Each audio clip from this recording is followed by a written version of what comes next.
Good evening and welcome to our Good Friday service. We hope that you will experience God's presence and peace in a new way as we worship together this evening.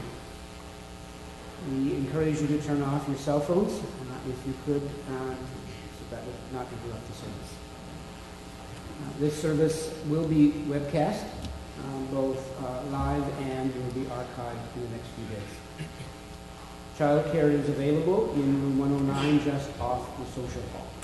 And there will be no coffee hour following the service this evening, but there will be a quiet time following the service when you are invited at the end of the service, if you'd like to come down to the front to kneel at the kneeling rail and spend some time in prayer, or if you'd like to go into the social hall and wait quietly there for others who may be staying in the service for a while, and they will join you there.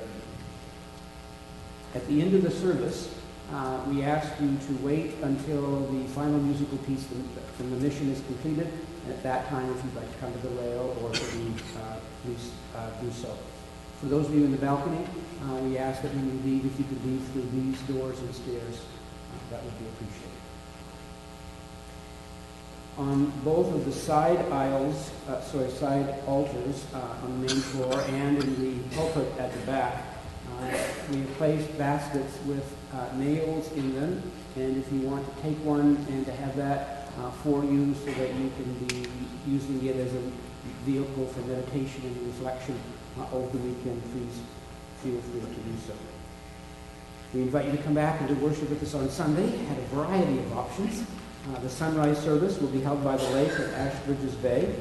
Folks will be gathering at 5:45, and there are maps available at the information center or at the back of the sanctuary following the service. For the 9 o'clock and the 11 o'clock service, parking shuttle is available. For both of those services, you can park at the No Frills parking lot, and the shuttle from 8:30 until 1:30 will bring you to the church, and then after the services, take you back to your vehicles. For the 11 o'clock service, we ask you to please be considerate of the ushers and the staff. We anticipate, as we had last year, that there will be overflow at the service, and once the sanctuary is full, then we will be asking folks to go into the social hall and to enjoy the service there. We will have a live web coverage of the service in the social hall, so it will be broadcast in there. But I hope you understand that for fire regulations, we cannot overfill this place, and so when it's full, folks coming after that will be invited into the social hall. After all of those instructions, we encourage you to bring a friend to join with us at the Easter Sunday service. On Tuesday evening, we will be having an interfaith Seder supper, and we invite you to come and experience that wonderful, wonderful moment on Tuesday evening. And thank you for your questions about this morning and my preaching in Burlington, and I'm going to be talking more about that on Sunday in the service.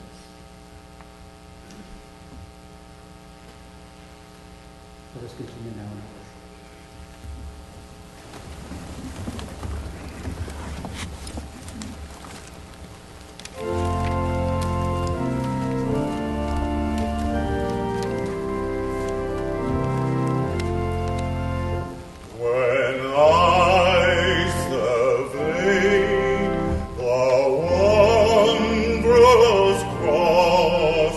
On which the Prince of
God of mystery and mercy, grant us peace as we seek you in the face of suffering during this time of grief.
Jesus, today we hear you say, "To you, my God, I cry day by day, but you do not answer."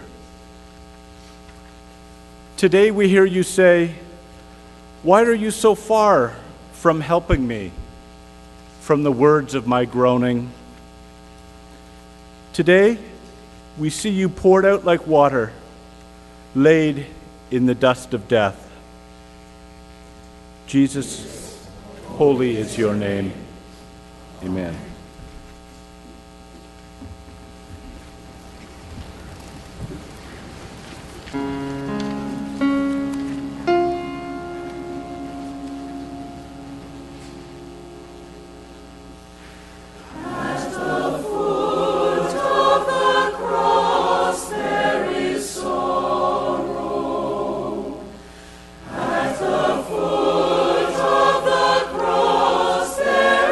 Lord.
It was almost Passover.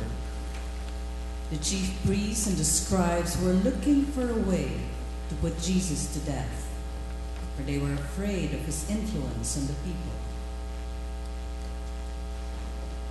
Iniquity entered into Judas, called Iscariot, who was one of the 12. He conferred with the chief priests and temple police about how he might betray Jesus to them. They were greatly pleased and agreed to give Judas money. So he consented and began to look for an opportunity to betray Jesus. Then came the day of unleavened bread, on which the Passover lamb had to be sacrificed.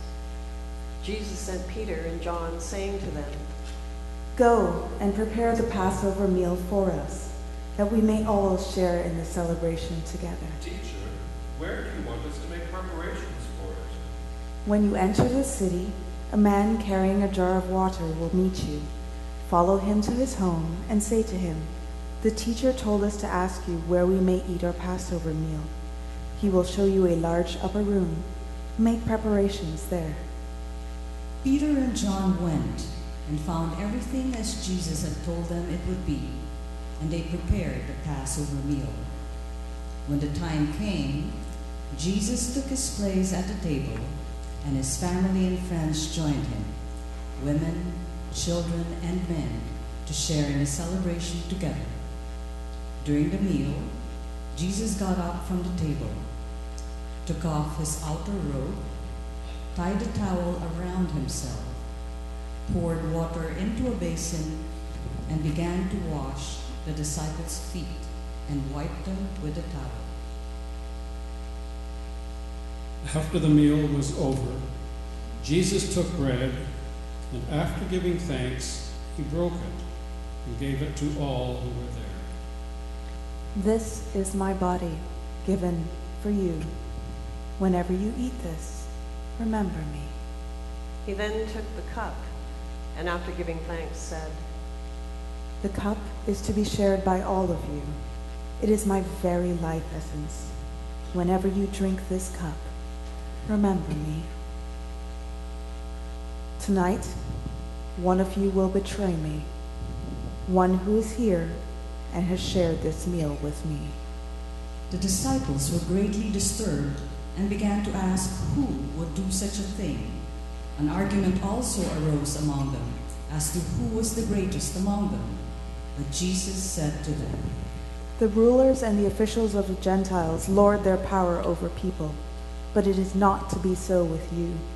Rather, the greatest among you must become like the youngest, and the leader like the one who serves.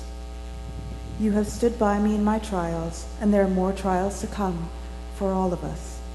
Therefore I give you the gift that I have received, a spirit to abide in you, so that you may be strengthened and may eat and drink at my table in unity forever.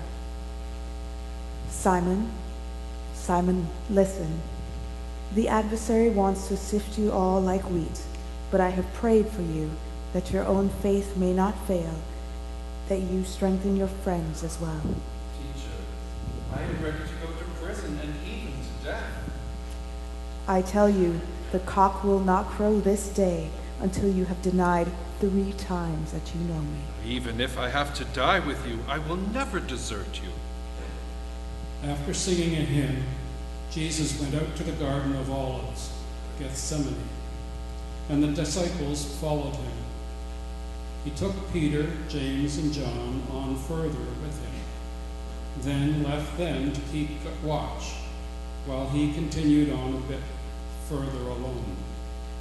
Then he fell on his face in anguished prayer. Abba, if you are willing, remove this cup from me. Yet not my will, but yours be done. In his anguish, he prayed more earnestly, and his sweat became great drops of blood falling on the ground. Then an angel from heaven appeared to Jesus and gave him strength. When he got up from prayer, he went to the disciples and found them asleep. Why are you sleeping? Get up and pray that you may not come to this time of trial. While Jesus was still speaking, a crowd suddenly appeared, led by Judas. Judas, is it with a kiss that you are betraying the Son of Humanity? When Jesus' friends saw the soldiers grab him, one of them drew his sword and cut off an ear of one of the soldiers. No more of this. Then Jesus touched the soldier's ear and healed him.